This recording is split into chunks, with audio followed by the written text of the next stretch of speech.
Those of you who know me well are aware that I believe in the power of teamwork and the effectiveness of team-based decisions.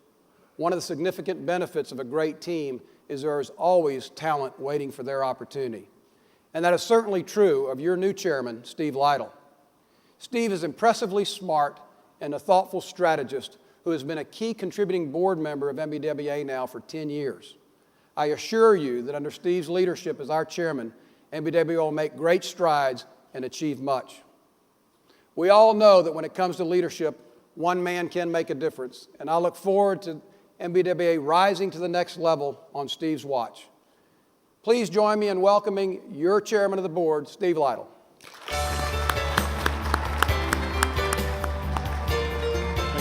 Appreciate it. Thank you. Well, good morning, everybody. Okay, so that's good, but we can do better. This is about member engagement. We want to really jump in, right? So I'm going to say good morning. You're going to take a huge, deep breath of super oxygenated air that they pump into our great host here, Caesars, and say good morning back to me with passion and enthusiasm. Ready? Good morning, everybody. Good morning. That's the kind of distribution system and beer distributors that I love. I am thrilled to be with you all here today. I'm excited and grateful to stand before you as NBWA's incoming chairman. You know, I always love our annual convention. It's like old home week and feels more to me like a family reunion than anything else. It's an opportunity to check in and catch up with old friends on a personal and professional level, and it's been great to do that with many of you over the last few days. As far back as I can remember at our convention, we've had a lot to celebrate and a lot of work to do as beer distributors and a beer industry, and certainly this year is absolutely no different. But I do have great news.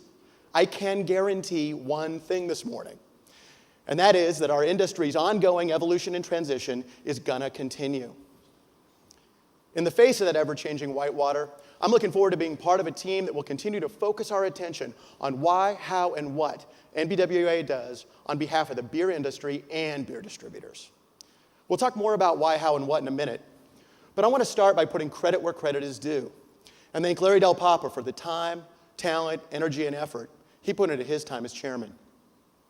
In working with Larry over the last few years, I've come to believe that his greatest leadership attribute is his belief in the power of relationships, most especially those relationships built over a cold beer. And I'll tell you, Larry and I have built a very strong relationship over many, many, many, many cold beers. Larry's leadership is quiet and it's strong, and we're a better association in industry for it. So Larry, thank you on behalf of the entire industry.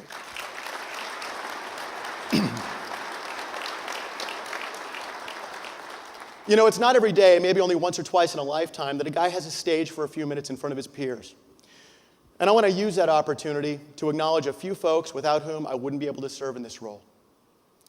So to the partners and teammates at Columbia Distributing, both here in the room and back home in Oregon and Washington, and to my dad, his wife Jana, my mom and Jack, my brother Andy, Jake, and the rest of the family, and especially my beautiful wife Therese and daughters Liv and Chloe, who are all right down here on the front row. The girls are playing hooky today from school. Wave, girls. There we go.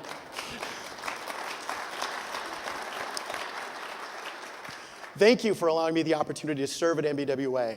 I couldn't do this, or much less anything else in life, without your guidance, your feedback, your love, and certainly your support.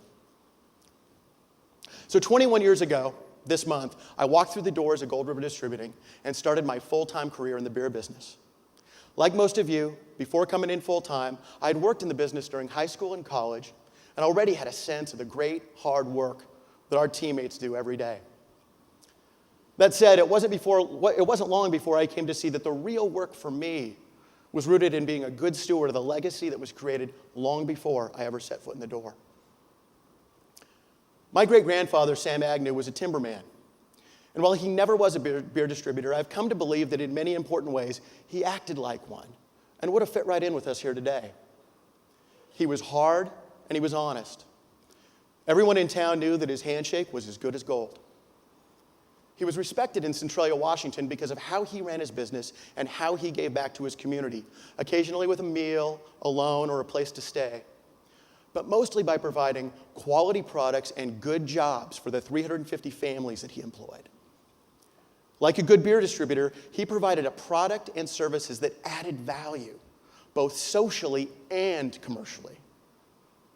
While Grandpa Sam exhibited most every kind of leadership that makes beer distributors great, there was one thing that he didn't do during his era.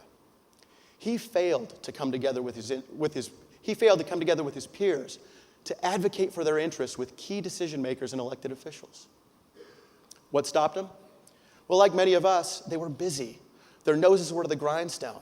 And then they were working hard running the day-to-day affairs of their business. They failed to see that they had other important work to do that didn't involve planting, harvesting, or milling timber. So what was the result of that seemingly small leadership gap? Well, many of you know the story that continues to this day about the decline of the timber industry in the Northwest and the devastating impact on the families, businesses, and communities that it supported. All due to aggressive litigation, thoughtless legislation, poor regulation, and an entire industry's inability to provide clear context for how it added significant social and commercial value. You see, they were doing it. They were adding the value, but they didn't communicate it clearly until it was way, way too late. So now let's flash forward to 1977, when my dad, who was running one of our family mills, saw the writing on the wall for timber and decided to hedge his bets, take a risk, and do what many of you in this room had done before him, become a beer distributor. In his case, by buying a small Blitz Weinhard and Lucky Lager distributorship in Grants Pass, Oregon. He saw opportunity, and he had 3 key insights. The first is that people and relationships matter. The earliest business and life lesson my dad taught me was that you get the kind of relationships that you deserve. That how we treat others always comes back to us. That lesson was, and is to this day, always followed by his second insight, which is really about defining success and comes in the form of a question. Are your people happy? Are your customers satisfied? And do you have money in the bank? I can't think of 3 better metrics by which to measure our business as beer distributors. You know, today there are hundreds, if not thousands, of management and leadership books written about Dad's first 2 insights. But the magic really comes, especially in a regulated industry, from the third that my dad brought into the beer business based on what he saw lacking in timber. Again, it was the need to stand up and advocate on behalf of his industry and his business interests. And that, my friends, is how I ended up here today. You see, I watched my dad execute on those insights. I saw him become active, step up, get involved, and do the proverbial handshaking and baby kissing that was required then and is even more required today more than ever to ensure that his family's investment, that each of our family's investment in this fantastic industry is preserved, protected, and growing. Now, on that note, let's talk about where your association is headed over the next year and beyond. Think of the next few minutes here as a high-level strategic planning review. And like any good review, let's start with where we've been. First, let's name and claim 3 successes from last year. First, we're accomplishing a lot through the pursuit of federal legislation. Next, the litigation threat that gave rise to it is diminished, at least for now. More stakeholders and decision makers understand the 3-tier system than ever before because of that pursuit. We know who is attacking us and our system, and we learned a lot about our capabilities as an organization. Next, we've been improving the quantity and quality, sincerely improving the quantity and quality of dialogue with our brewer partners. Brewers have come to agree that the 3-tier system is valuable, that threats to it do exist, and we see mutual opportunity to promote the economic value of beer, the 3-tier system, and distributors together as partners. The third success we can claim is that NBWA, Washington State distributors, and brewers teamed up with a unique coalition to beat back the 2010 deregulation by initiative vote in Washington State. Craig and Larry talked about it yesterday, and as you know, we're right back at it this cycle.